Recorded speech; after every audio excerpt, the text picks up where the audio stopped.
Hola oyentes de Radio Sefarad, volvemos a encontrarnos con Pascal Roa en Jerusalén para seguir hablando de lo que está sucediendo allí. Ya saben que hacemos una conexión semanal los jueves por la tarde para hacer una especie de resumen de lo que ha sido esa semana en Israel. Ya saben que en Israel a veces los resúmenes tienen que ser de los últimos 10 minutos, pero por lo menos estas últimas semanas el ritmo informativo era bastante más pausado y basado en la especulación más que en la noticia, ¿no, Pascal? Sí, sí, ahora Jorge, efectivamente, sí. Especulaciones y acuerdos que se terminan o fases que se terminan sin saber cuándo empezará la siguiente. Pero voy a empezar con una noticia de última hora, o sea, una vez más, porque se acaba de producir hace un par de horas un atentado en cerca de Pardes Jana, que es una ciudad al norte de Tel Aviv. Un atentado por embestida con un coche y también aparentemente con acuchillamiento. Bueno, el caso clásico de un coche que se acerca a una parada de autobús en una intersección de carreteras y de repente se pone a acelerar contra los viandantes que se encuentran en la parada. Y eso es lo que se ha producido hace escasas horas. 10 heridos, aparentemente uno o dos muy grave, se teme por su vida y el terrorista ha sido abatido. Es lo último que sabemos. También sabemos que es un árabe israelí originario de Male-Iron, que es una comunidad cerca de Haifa, o en los suburbios de Haifa. Así que tenía 24 años. Y mira, esto me hace pensar que no ha habido atentados así en suelo israelí desde hace algún tiempo, aunque lo relacionaré con un intento de atentado justo hace una semana cuando terminamos nuestra conexión, estas bombas que se encontraron en autobuses en Jolón y En, sí, en el sur en un sitio donde había autobuses vacíos, recuerdo, ¿no? Eso es. Estallaron aparentemente por un defecto, estallaron tres de las bombas en tres sendos autobuses y se descubrió que otras bombas más habían sido colocadas en otros autobuses, en las cocheras, como se llama, ¿no? O sea, justo después de su funcionamiento, después del día,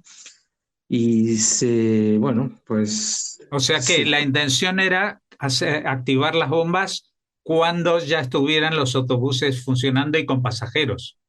al día siguiente, que hubiera sido el viernes por la mañana. Claro, es que me pareció un atentado muy poco habitual del yihadismo, esto de poner bombas si no matan a alguien.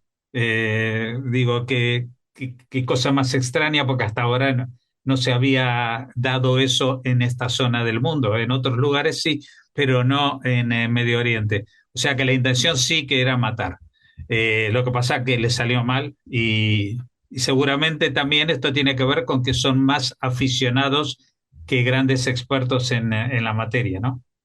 Efectivamente, no es para matar al empleado o incluso al conductor que se encontraría en ese autobús en ese momento tarde por la noche. O sea, que ha sido realmente casual que que hayan estallado antes de la cuenta, sobre todo porque muchos de los conductores son árabes en Israel. No hay que olvidar ese detalle. O sea, por supuesto que, bueno, para los terroristas realmente no hay mucha distinción a veces, ¿no? Pero la idea, precisamente como tú has comentado, era que se activaran al día siguiente cuando ya estarían Ujú. llenos de gente, que es por un viernes por la mañana que irían a todos los sitios en la ciudad, etcétera. Una pregunta, porque del Último atentado detalle. de hace unos minutos, este árabe israelí, la mayoría de los árabes israelíes que están atentando, si no me equivoco, actúan más en nombre de Daesh, del Estado Islámico, que de grupos como Hamas, ¿o no? O más o menos. Es posible. Lo de los autobuses tenía una inscripción. Se descubrieron mensajes escritos en todas las bombas que ponía venganza desde Tulkarem. Sabemos que la operación, la redada de las fuerzas de seguridad de Israel siguen en pie desde hace más de un mes. La operación Iron Wall, el muro de acero, y se sabe que ahí hay todavía muchos terroristas de grupos chiitas, Hamas, la Jihad.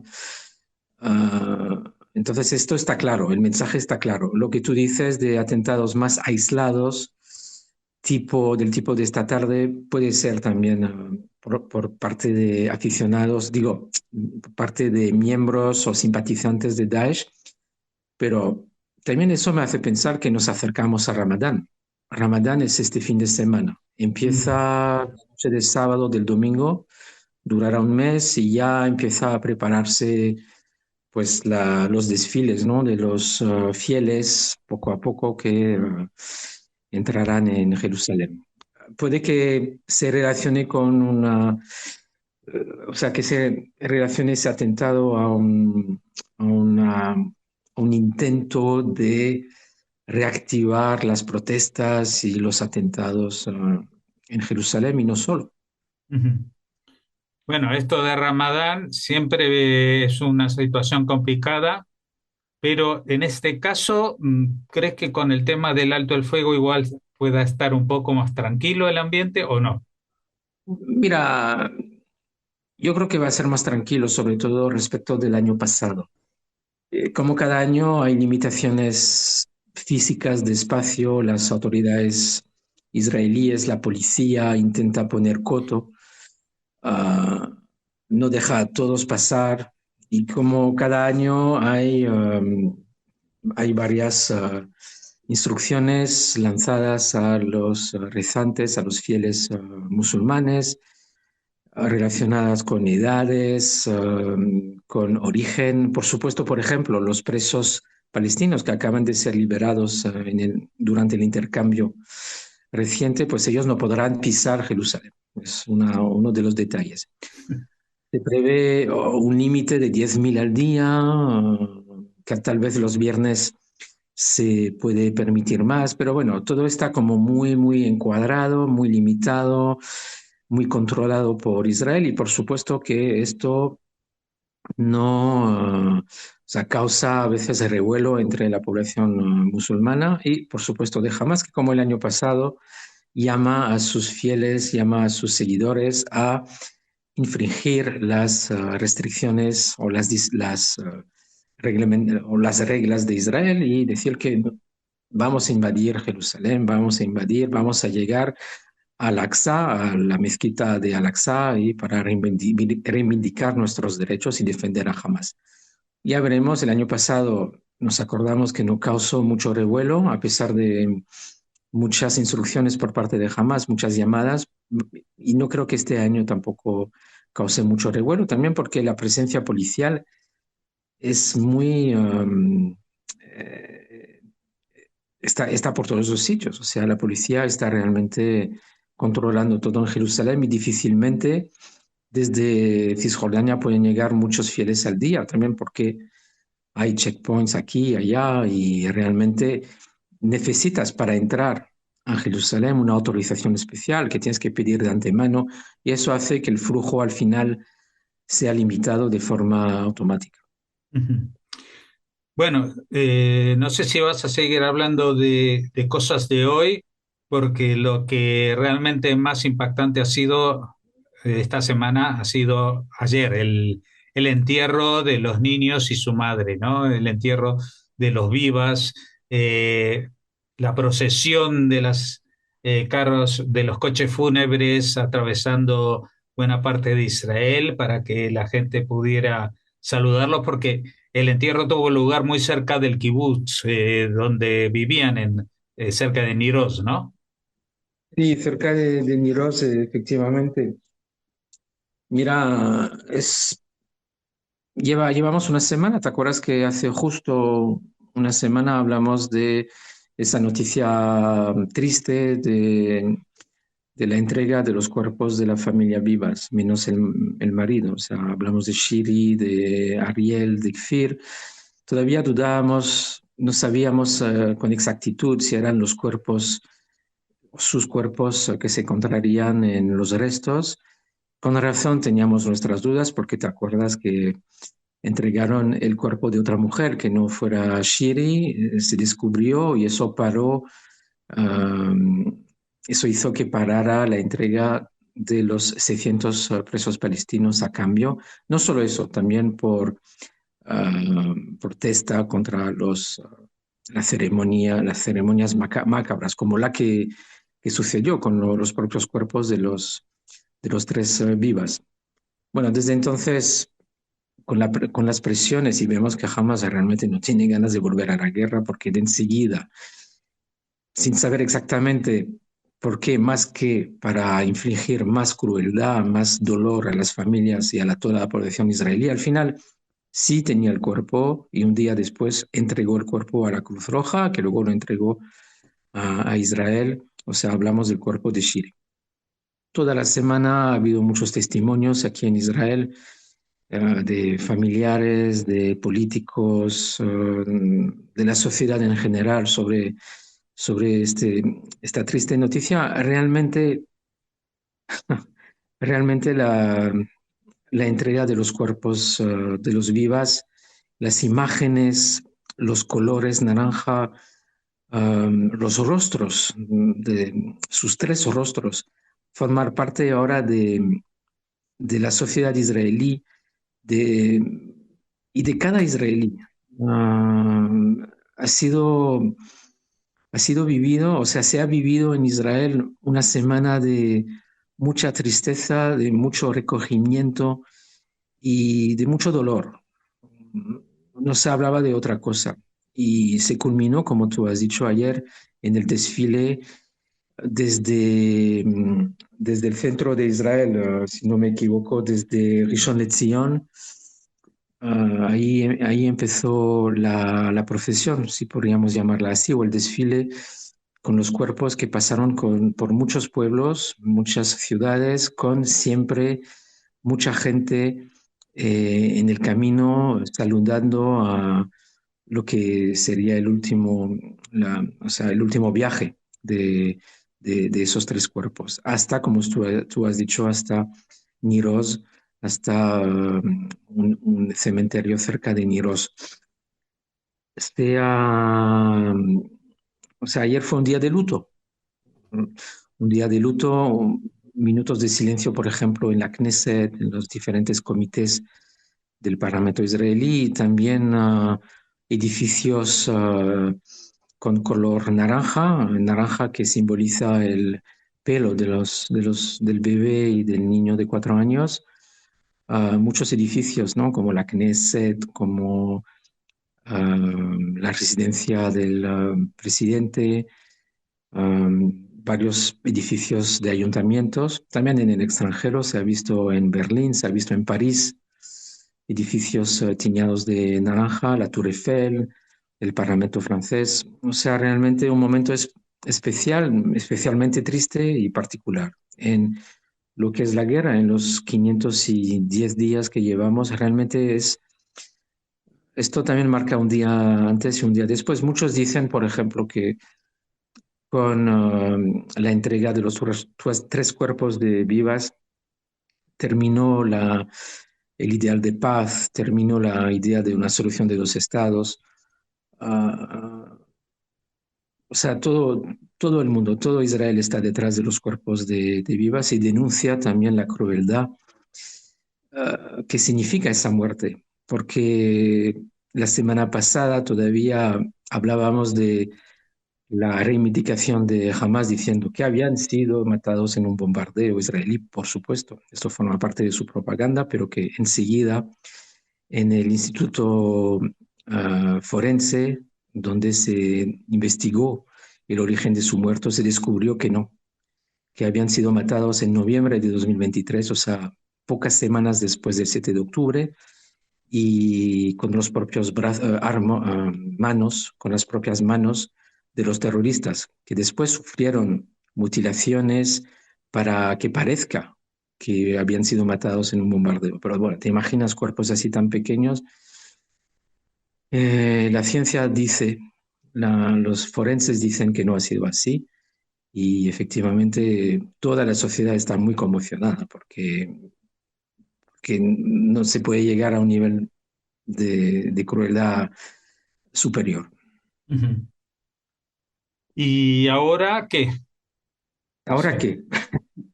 La pregunta del ahora, millón. claro, porque el plazo del alto el fuego de la primera fase acaba este sábado, el 1 de marzo. Yo he leído en alguna parte que Israel daba una semana a Hamas para darle una respuesta de la entrega de todos los otros eh, prisioneros que tienen. No sé si se referían solamente a los prisioneros vivos o si no también a los vivos y los muertos, porque entonces ya estaríamos hablando de cantidades bastante importantes. Vivos se estiman que son 20 y pico, pero vivos y muertos serían creo que 60 y algo, ¿no?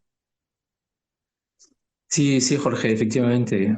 Si quieres el balance, lo hago así rápido. Después del sábado pasado, ah, en el que se entregaron o se liberaron 6 rehenes todavía vivos, ¿no?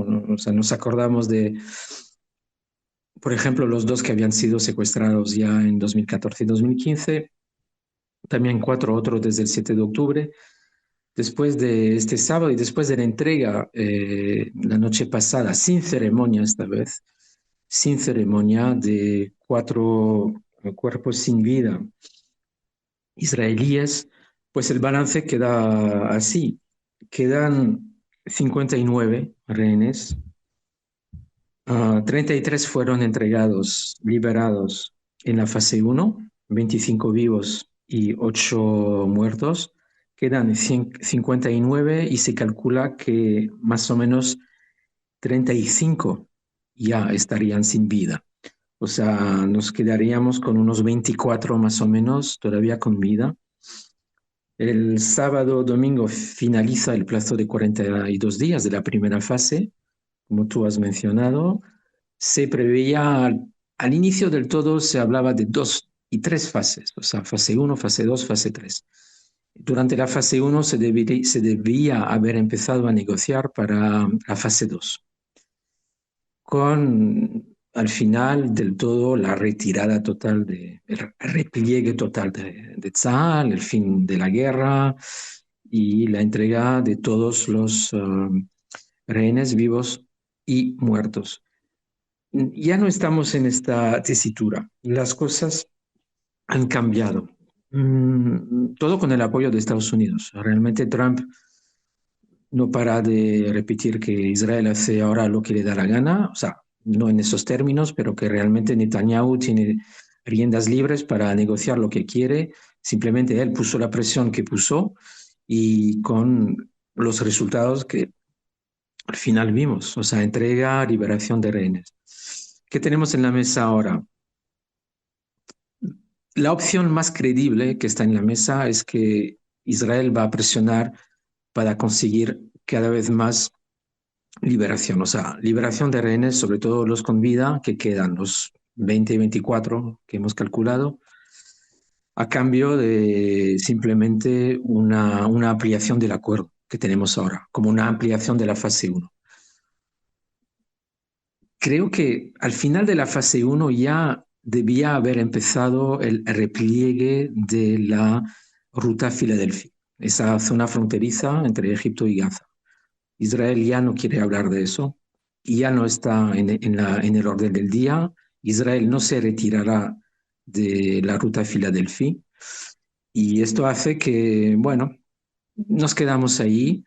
Estamos controlando todavía lo que está pasando aquí y allá en la franja. Queremos conseguir más rehenes y si no lo conseguimos, volvemos o sea, reanudamos la guerra. Simplemente es el mensaje que se da. Por supuesto, la, la reivindicación de Israel realmente es que jamás acepté un desarme al final, el exilio de sus líderes, un poco en el modelo de la OLP de Beirut del 82, con la primera guerra del Líbano, que salieran, que acepten el desarme, que abandonen todo control civil sobre Gaza. Eso es lo que quiere Israel antes de seguir hablando. O sea, realmente Trump o Netanyahu, todos los líderes en Israel, pues no aceptan que jamás siga ahí. Entonces, cómo lo conseguimos? Todavía consiguiendo liberación de rehenes. Esto es complicado, pero Israel se queda en sus treces y dice, bueno, vamos a ampliar el acuerdo.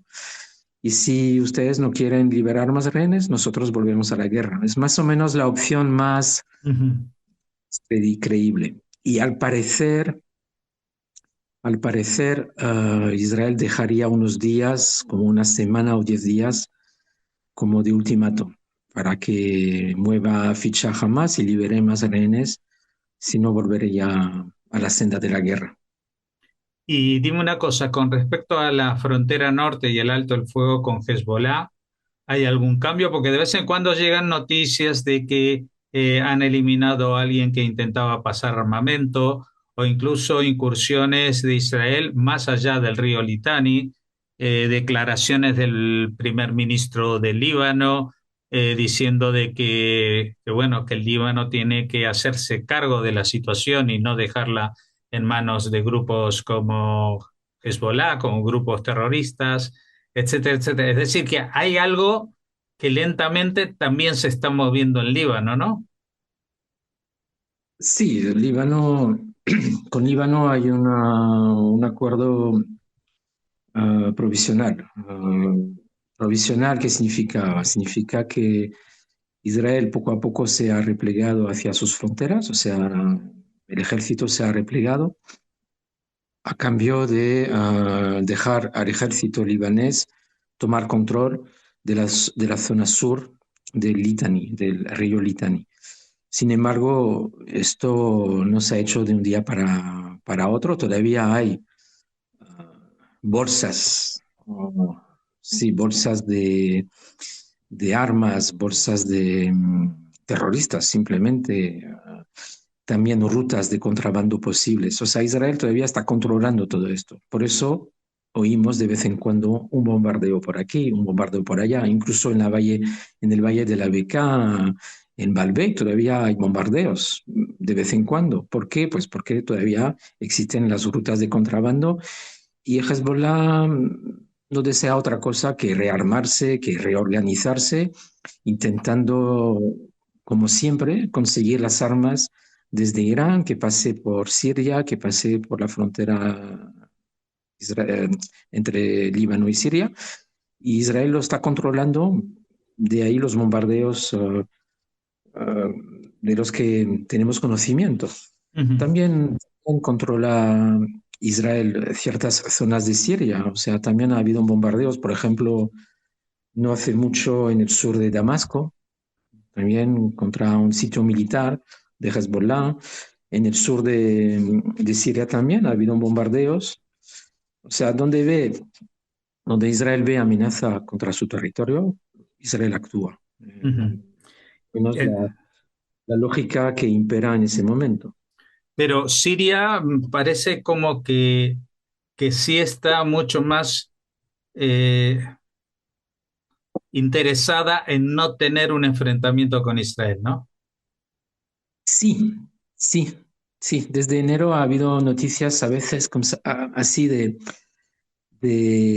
ejército sirio se incautó de armas que provenían de Irán, por ejemplo. O sea, es una noticia puntual que a mí me llama la atención, porque antes no pasaba. También una cierta, ¿cómo diría yo? Una cierta libertad para el ejército israelí en la zona siria, o sea, en la parte siria de la zona de separación histórica entre Siria e Israel. O sea, Por supuesto que el nuevo primer ministro de Siria dirá, o el presidente, perdón, de Siria dirá, tenemos todo el control de nuestro territorio, pero no hay veleidades de enfrentamiento con Israel en el sur del país. Eso está claro. También Israel Katz, el ministro de Defensa de Israel, dijo que nosotros nos quedamos, han construido, el ejército ha construido barracas, sitios militares en la parte siria. Israel Katz repite que quiere una zona desmilitarizada, no quiere que el sur de Siria esté bajo control de militares, incluso no los militares sirios, o sea, que sea una zona totalmente de separación, pero amplia. Lo mismo debería pasar con Líbano, ya veremos. Israel había pedido quedarse en unos 5 sitios en el sur del Líbano, lo consiguió, o sea, consiguió la aprobación de Estados Unidos para esa solicitud. Termina, si no me equivoco, este domingo o este fin de semana más bien. Ya veremos cómo se repliega finalmente del todo el ejército israelí o no. De todas formas, la idea es seguir controlando y creo que esto está en el acuerdo provisional todavía, o sea, que está acordado que Israel todavía tiene derecho a hacer incursiones cuando se vea amenazada. Ujú. Bueno, por todo lo que cuentas, esta semana que viene vamos a tener muchas más noticias de especulaciones que de hechos, eh, aunque Israel, el principal foco que estará combatiendo es en Cisjordania. Ahí seguirá. Sí, sí, las noticias, por ejemplo, sobre Gaza, sobre el acuerdo, ya veremos, porque sabemos que una delegación israelí ha salido hoy a Egipto sin mandato claro, o sea, simplemente para estar ahí, estar en la mesa y oficialmente para ver em, si tenemos algo en común sobre qué negociar. Es un poco la postura oficial. O sea, realmente no hablamos de segunda fase, no hablamos de resultados claros de negociaciones, simplemente me imagino lo que te he dicho al principio, seguir con la primera fase, conseguir lo más posible de rehenes, sobre todo vivos, y después ya veremos. No olvidamos que 2.000 presos palestinos han sido entregados en la primera fase. O sea, 2.000 presos palestinos, muchos con delitos de sangre, um, más de un centenar entregados a Egipto, por ejemplo, los más terroristas, si podemos decir, que Israel ha querido muy lejos de ella. Y Cisjordania, para terminar, mm, sí, sí, se ha puesto la cosa muy candente, podríamos decir. La operación Muro de Acero, que empezó el 21 de enero, sigue su curso.